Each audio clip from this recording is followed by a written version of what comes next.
Oops. Sorry guys, part 2 I guess is what I'm going to make out of this video, or if I can't join the two together then I'll just make a part 2 for it. I am not super savvy when it comes to editing videos just yet, but I'm working on that, so bear with me.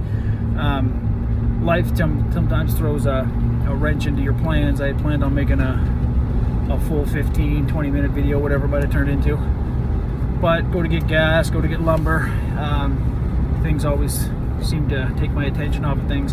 But back in the truck now, so I can finish off my point to what I was saying about you know, being held responsible for, or accountable at least, to our relationship with Jesus Christ. I think that's probably the most important thing you'll do in your life. Now, this is my humble opinion. You don't have to agree with it. If you disagree with it, that's fine. I'm not. My feelings don't get hurt. You know, if you don't think that I know what I'm talking about, or what I'm saying is just gibberish, which I've actually been told by several people, that's fine. It's just one man's opinion. You know, I work at a homeless shelter, so being well, part-time I work there, so being called in and out of my skin, being told I don't know what the hell I'm talking about, you know, it's pretty much commonplace for me. So I don't take things offensive. So if your goal is to offend me, it's a pretty small goal, I think. But anyways, that's your opinion. So I'm just you know, I'm just trying to offer some help to anybody who might need it. Like I said earlier in part 1 of this video, that I found great encouragement off of other people's videos, just average day people like myself who haven't really had the experiences of a Howard Storm, or you know, a Betty Eadie, or a Howard Pittman. Whether or not you believe his testimony, that's up to you guys. You know, or Joyce Myers, Joel Osteen, all these people that have had these experiences and can now you know, offer their testimonies. You know, follow those people with caution. Follow anybody with caution, and that includes Howard Storm, that includes myself, that includes everybody that you're listening to, because you can't take everybody, you can't take one person 100% true, and sometimes people will lead you astray, and not even mean to. I mean, there are times when they mean to. Obviously there's financial gain when people can tell you what you want to hear, but you know, if you're being led astray, if what somebody's saying doesn't match up with what the Bible says, or what the message of Christ is, at least, I would be very cautious on listening to that person, and I would probably maybe do a little soul search in there, and maybe ask yourself, is this the best person for me to be listening to? Because you know, the devil comes as an angel of light, right? So anyways, not that I'm referring to any of those people as devils, but sometimes the enemy can influence even the most powerful Christian, or the most seasoned Christian, I guess is a better way of saying it, the most mature Christian. So be careful. Back to what I'm saying. This is what I'm talking about, by the way, if anybody's wondering why the hell I jump all over the place when I'm talking. The monkey mind kicks in, and I start kind of rambling. So bear with me. I'm hoping that I can you can cipher through what I'm saying here and actually get my meaning, or get my point. Anyways, my point is that you have to be held accountable for your relationship with Jesus Christ. If you're not going to take some responsibility for the relationship you have with Jesus Christ, you can't turn to him and say, well, you didn't do this for me, you didn't do that for me, I did this for you and I did that for you, but you did nothing for me. You never even came to me and showed me how you want me to whatever. You know, that's not really Jesus Christ's responsibility. It's not his fault if you're not going to meet him halfway. If you ask Jesus into your heart, you open that door for him. Now, and I don't mean literally come into your heart, I'm talking about into your life, talking about into your, you know, your, basically to be a part of what you are on this planet, whatever that may be. You have to ask him to come in, to reveal himself to you.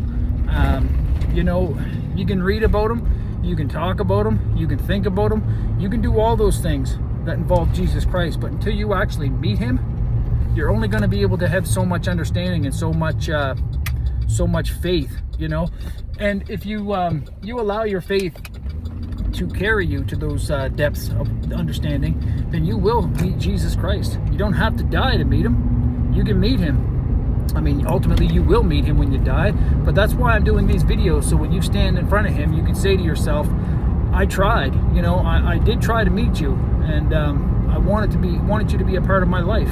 And you can play the blame game and say, well, but you never gave me anything back. You never reciprocated. What I heard in the Bible was a lie. If you want to say that when you're standing in the presence of Christ, ultimately that's your ultimatum. But not ultimatum, but that's your right, I guess. But I would say you're not going to be able to do that. You're not going to be able to say to Jesus Christ when you're standing in front of him, if you gave no effort on this planet to try to meet him, and maybe on your deathbed you had a change of heart. And sometimes it's not too late, but you can't blame him. You can't say, I tried to get a relationship with you. I tried to come to know you. Nothing happened right away or even over years. So I gave up because, if I don't see anything, then it can't be real, which is bullshit. And, if I lose subscribers by dropping the S-bomb, or I try not to drop the F-bomb, but sometimes it may happen, then, you gotta, that's too bad. I'm sorry that I'm hurting people's feelings, but sometimes the rawness to a language, or at least, being able to convey your message sometimes comes out in me. And I'm certainly not a potty mouth, but I don't really have any other words to articulate my feelings. So forgive me for cursing. I don't mean to do that. But ultimately, you can't stand in front of Jesus Christ and say, hey man, I tried to meet you and you wouldn't come to me. Because if you're earnestly trying to meet him and you honestly want a relationship with him, guess what? He's going to show up.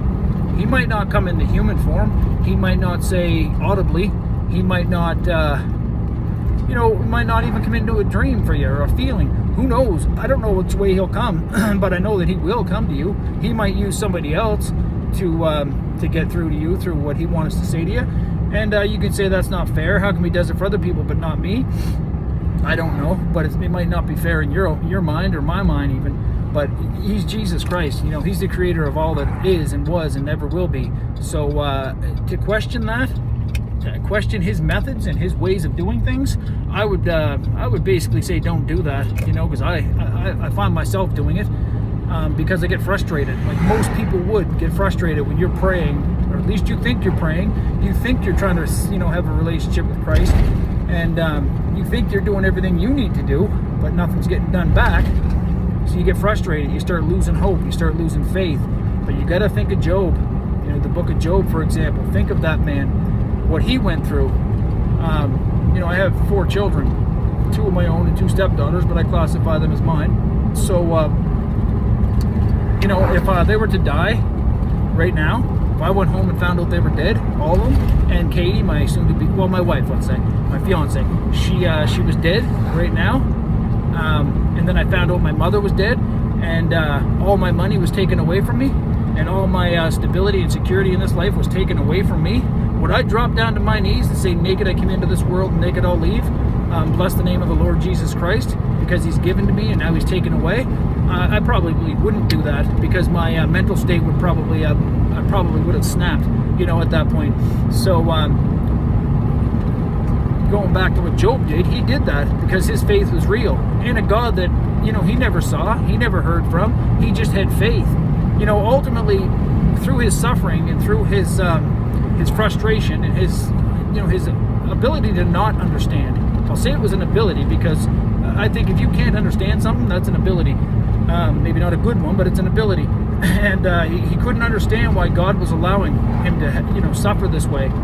Even after his friends and his family and his wife told him, curse the name of the Lord, or at least you've done something wrong, you've sinned, but he knew he didn't. He was a just man. So he demanded Christ, God, same thing, to come down and explain himself, so to speak.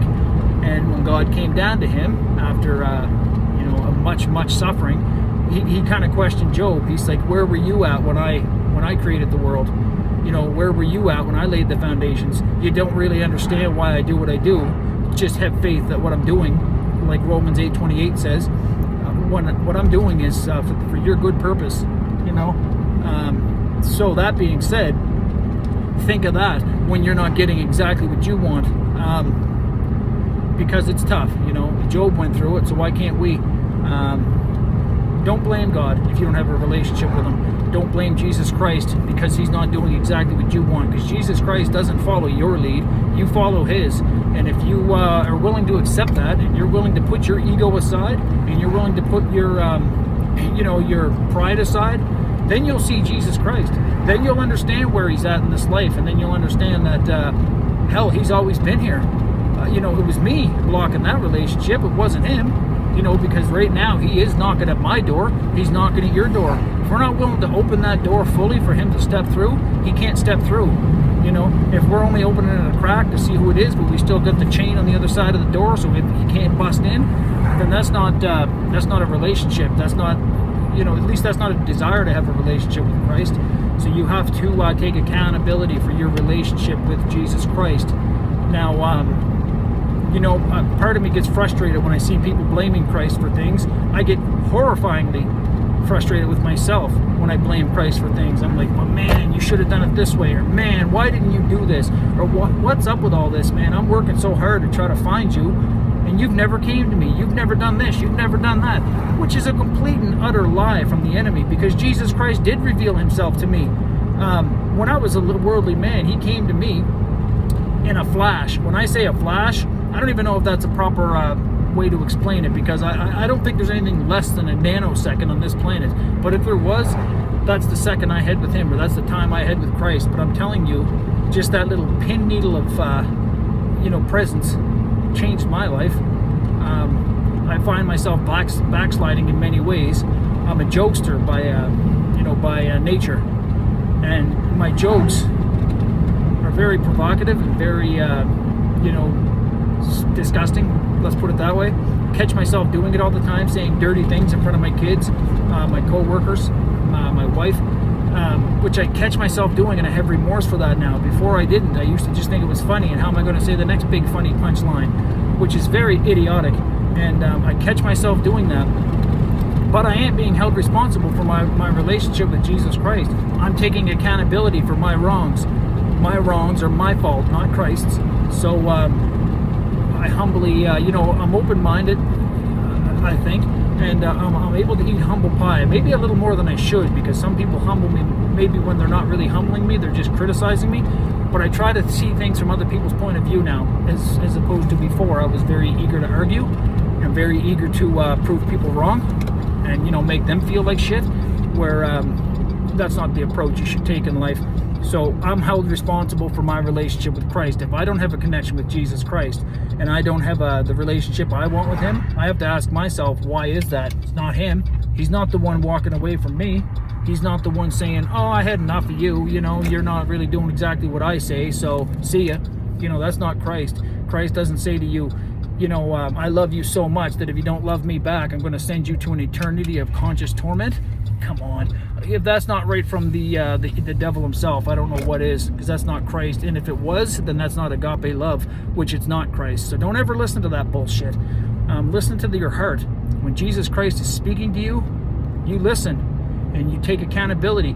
Meaning that if you decide, I've heard you, but I'm not going to follow you, then you're the one who has to, you have to accept that. And when you stand in front of him, because you'll stand in front of him, he's going to say, remember that video you watched of that man speaking on YouTube that time, and he said you got to be held responsible for your relationship with me, and you decided to laugh it off, or at least put it on the shelf till another day when it was more convenient for you. And you'll say yes, because you're not going to be able to lie in his presence. He'll say, well, you should have listened, and you didn't. So I'm a just God. He will stand in front of the Father and plead your case, but it's justice. When you reject him, that's you rejecting him. You don't want to be with him, so you can't fall down on your face and beg him for forgiveness after you spend a lifetime rejecting him. According to Howard Storm, you can, but I don't know if I agree with that. I love Howard. He's a great man, but some of the things he says, I have to question. But ultimately, he's a great guy, so I do take what he says and try to listen to it. So anyways, I'm back at my workshop, guys. I'm sorry that I get a little passionate here, but I think the Holy Spirit was pushing me to do this today. So I hope this is helping somebody. Please comment on this video, because I think this one here is the one that's probably the most important in all the series that I've done here, at least the past videos. And let me know what you think. And any correction or any criticism or anything, just say it, and I'm okay with it. So God bless everybody, and I'll see you in the next one.